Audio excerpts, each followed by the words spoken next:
સુવિધા પૂરેપૂરી ઝારખંડ કરતાં વિશેષ છે સારી સુવિધા. ગુજરાતમાં બધી જ પ્રકારની સારામાં સારી સુવિધા છે. પણ જે ઘટના જે ઘટી છે બહુ ગંભીર પ્રકારની ઘટના ઘટી છે ને જે એની સાથે જે જોડાયેલા છે એનો વિસ્તારનો ઝારખંડનો જ છે. એ પણ જે ગુનેગાર છે એ પણ ઝારખંડનો જ છે.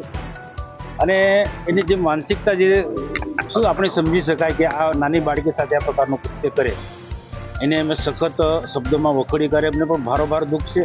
આજે ઘટના ઘટી ત્યારે અમે દિલ્હી હતા, પાર્લામેન્ટ ચાલતું હતું અને તમામ અધિકારીઓ આને લાગતા વળગતા એસપી કલેક્ટરથી માંડી અને બધા જ લોકો સાથે અમે સતત એના વાર્તાલાપમાં હતા.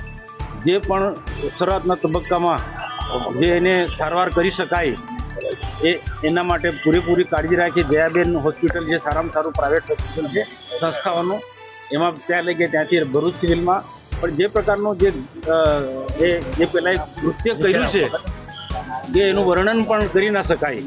તો એને લઈને એને બાળકીને જે ભયંકર પ્રકારની ઈજા થઈ છે એટલે અહીંયા સયાજી હોસ્પિટલમાં શિફ્ટ કરી. સયાજી હોસ્પિટલમાં પણ ડૉક્ટરોની એક નિષ્ણાત ડૉક્ટરોની ટીમ છે એ પૂરેપૂરી રીતના એની જે ઈજા થઈ છે એની રીતના એમને સારવાર કરી રહી છે. સેજ પણ 50 રાખ્યા વગર એના ડૉક્ટરો ઘડે પગે એને કામ કરી રહ્યા છે, સેવા કરી રહ્યા છે. અમે પણ ત્યાં જોઈને એના પરિવારજનોને પણ પૂછ્યું. हमसे जुड़े रहने के लिए हमारे YouTube चैनल को सब्सक्राइब करें और नई वीडियो की नोटिफिकेशन के लिए बेल आइकॉन को दबाएं